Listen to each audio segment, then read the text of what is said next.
Welcome to The Sensual Shift, the podcast where we explore the emotional, mental, and energetic sides of sensuality, the parts of ourselves we often ignore, silence, or rush past.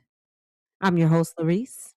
I'm not a licensed professional, and nothing here is medical advice. I'm simply a woman who believes that reconnecting with your sensual self is one of the most powerful transformations you can make. Each week, we'll explore a new shift, a new truth that helps you step deeper into confidence, connection, and self awareness.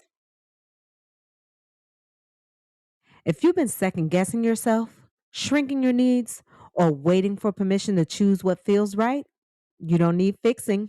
You need self trust. It isn't loud confidence, it's the quiet knowing that you'll handle whatever comes next.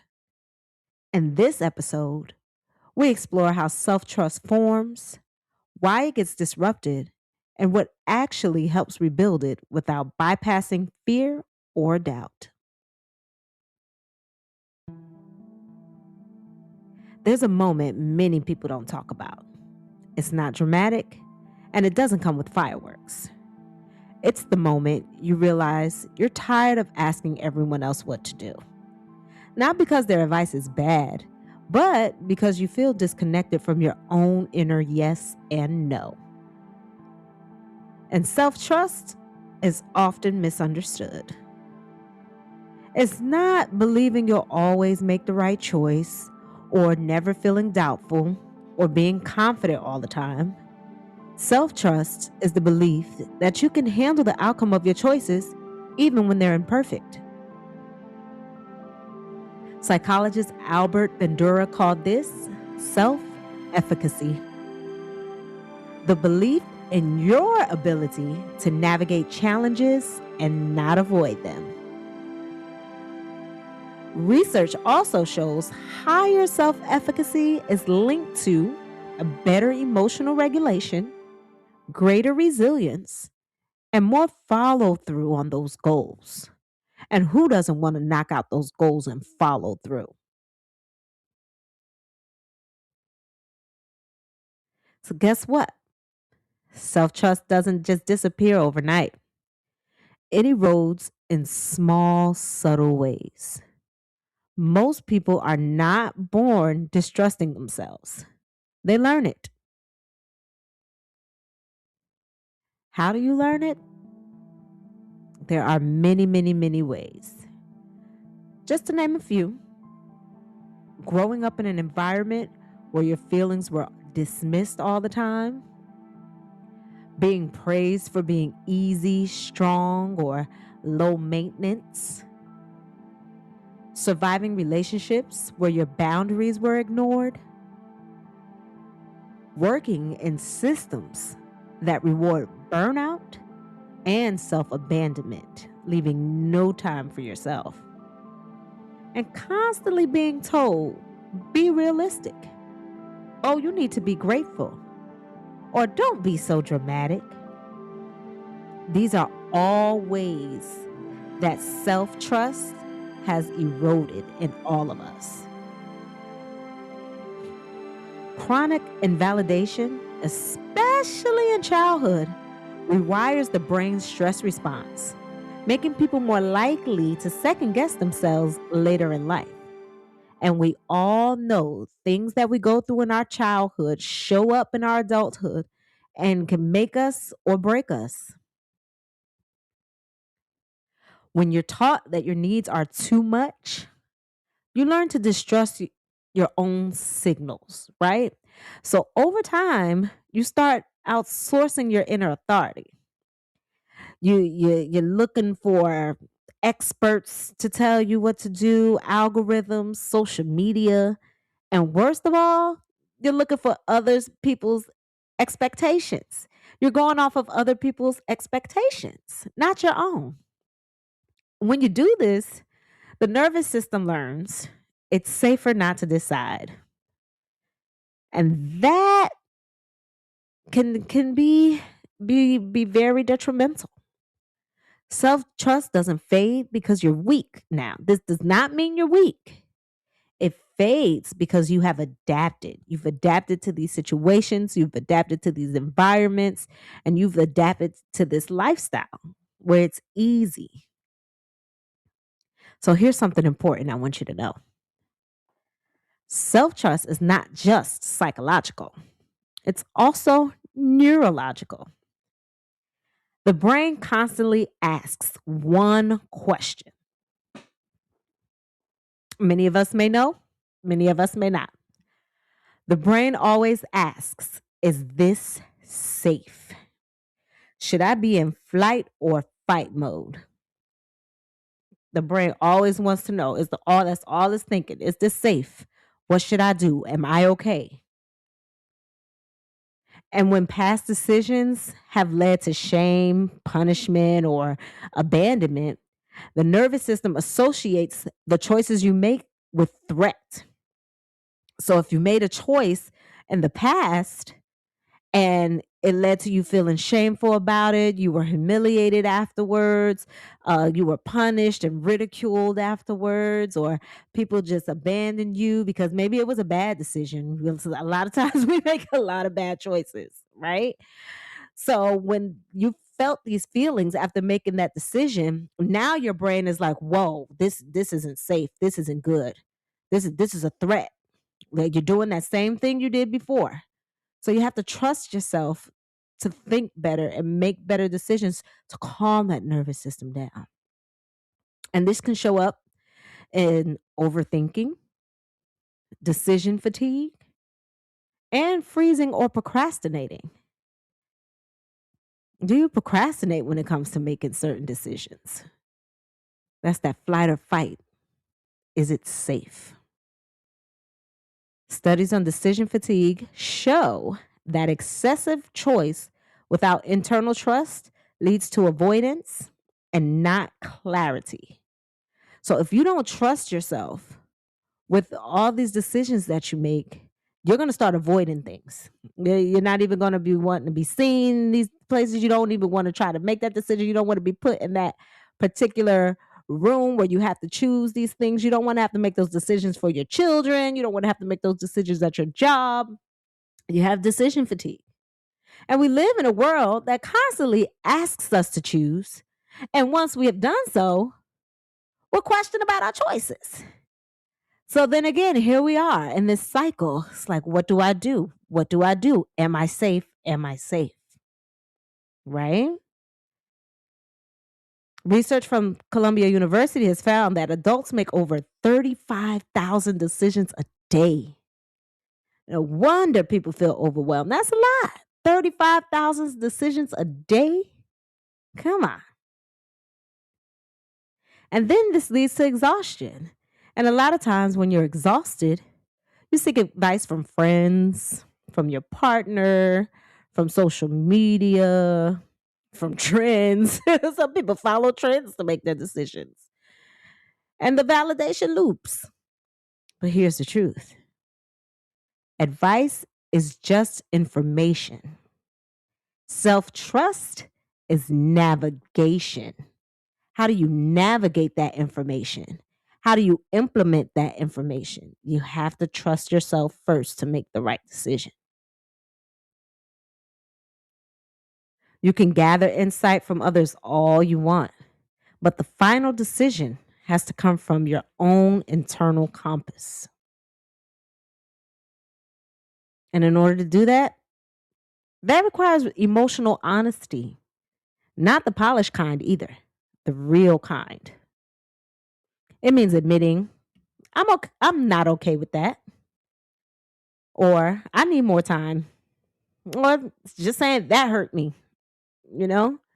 Also, I changed my mind. You know what? I'm not even interested anymore. Or I deserve better than this. You deserve better. It's okay to be real with yourself and tell yourself, I know better. I deserve. Shout out to Mom D. I deserve. For all my love and hip hop lovers, you deserve. Okay. But no, seriously, it's okay. You have to be real. Again, you have to be real by admitting, I'm not okay with that. I need more time. That hurt me. I changed my mind. and I deserve better than this. Naming your emotions reduces their intensity by up to 40%. So when you name what you feel, you stop abandoning yourself and you dig into your intuition. Now, intuition isn't just this mystical, magical thing, right? Intuition is biological, it's closely tied to interoception. What's interoception? Interoception is the brain's ability to read internal bodily signals from organs and muscles, like gut feelings, tension, and ease. So, you know that feeling in your stomach you get when something ain't right, or that feeling when your heart drops when you find out some information that just took you there. That's interoception.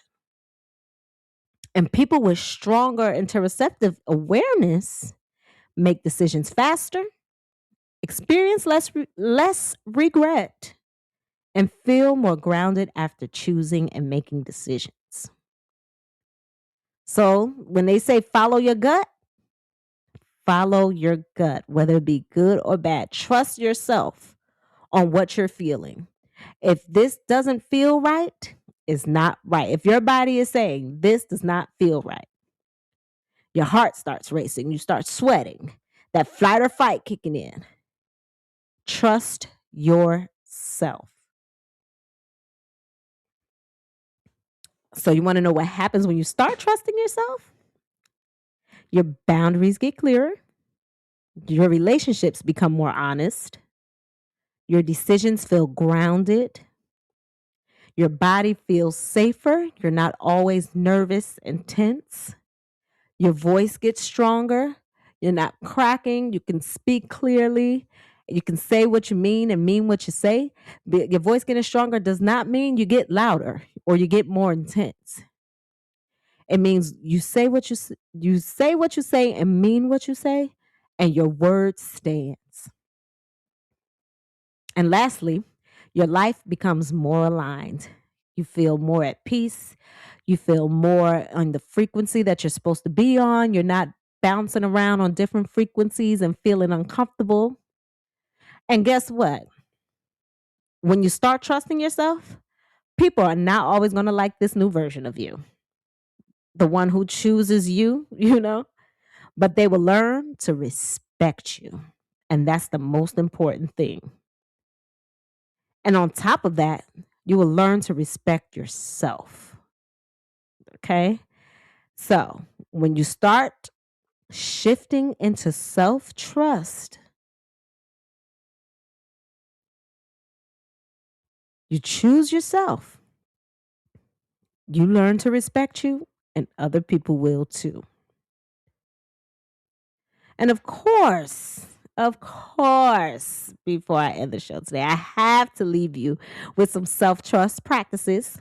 And remember, it's okay to start small. I'm always going to leave you guys with something small. When you're doing something new, it doesn't have to be this big, grand gesture all the time. Small steps, baby steps.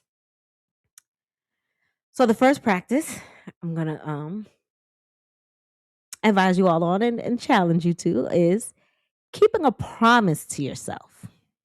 For example, say you're laying down and you told yourself, you know what, I'm done scrolling. I'm not going to scroll or get on social media after a certain time, say about 10 p.m. If 10 p.m. is like when you start wanting down. I'm not going to scroll or get on social media at 10 p.m. And then actually putting your phone down. Even if the algorithm is trying to seduce you, stick to the when I'm done. That's the first. Keep a promise to yourself. I told myself I was not going to scroll after 10 p.m. I'm going to give my brain a break, etc., etc. It can be whatever. Promise yourself something and actually do it. Promise yourself something small. No, start off small. Okay. Another practice is letting yourself change your mind. A lot of us feel afraid to disappoint people. I believe when you change your mind, like say you agreed to do something and now you don't feel like doing it anymore, but you don't want to disappoint this person. Allow yourself to change your mind. right? It's okay to cancel plans you agreed to when you have more energy and choosing rest instead without feeling guilty. It's okay to do that. Maybe at the time you agreed to the plans, everything was going good, the week was vibrant, your day was good, and then the week of your job, something flipped at your job or your children or doing something in school or something came up, you had to run and do an extra chore or something. Now you're just tired and exhausted. It's okay to change your mind. It's okay to say, you know what, I don't want to do that anymore. Or it's okay to change your mind and say, you know what, I don't want to be in that place anymore. I don't want to be around that person anymore. Allow yourself that. Or if you realize a goal you were chasing, right, was more about proving something than you actually really wanting it, you can pivot without calling it a failure. You can say, you know what, this isn't even really something I'm passionate about. This isn't something I really wanted to do. Who is that goal really for? Are you just trying to show people that you can do it? Is that goal really something that you set for yourself? And if it's not, guess what? It's okay to say, you know what? I don't even want to do that no more. That's it. And that doesn't make you a failure. It wasn't something you were passionate about anyway. Lastly, I want you to practice choosing and making decisions based on alignment and not approval. What do I mean by that? Learn to not let other people's expectations of you drive your decisions. Okay? Like saying no to a relationship that just looks good on paper or looks good on social media or whatever, and saying no to it anymore because your body doesn't feel safe or seen or you don't feel heard, you know? Say that, choose alignment. Okay, this person isn't on your level. You're trying to start a new career or you want to save to buy a house and you want to do all these things. You want to work on your health. You want to get fit. You want to whatever it is you want to do, right? And this relationship just isn't feeding that. It isn't working with that. Your partner is not on the same page, on the level, whatever. You have to make your decisions based on alignment. Is this on that frequency? Are these things that you both are doing align, even with your friendships? Is it aligning? Are we catching up here? Okay. Another way of choosing based on alignment and not approval is you can choose a slower morning routine. Even when everyone around you glorifies hustle culture, because trust and believe, we love a person that got some hustles going on and some businesses and all of that stuff, right? It's hustle, hustle, hustle. Maybe. And unfortunately, in this economy, we have to be that way. We don't have time to just chill, or we can't just have one job to make ends meet. We got to have like three, four, five, six, seven jobs, two side hustles, and a lick somewhere just to live comfortably. But guess what? Choosing a slower morning routine can help. It's more than okay to redirect your lifestyle. You know, excuse me. One of my close friends, right? She always says she prefers to wake up soft, not jolted into the day by a harsh alarm. She wants to wake up soft. She wants to wake up when her body's ready to wake up, nice and slow. Sit there for a second, turn her music on, or brush her teeth, do her face routine. She want to wake up slow and not rushed and not having to be somewhere by a certain time.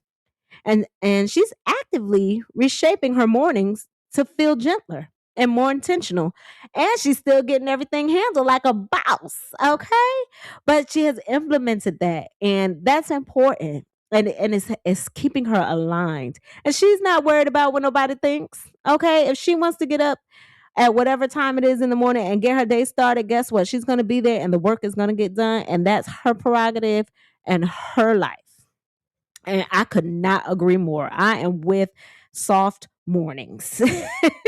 I'm not a morning person anyway. So please, I totally agree and encourage her on that. You know, soft mornings are still powerful mornings. Don't get it twisted. You can still get a lot of stuff done.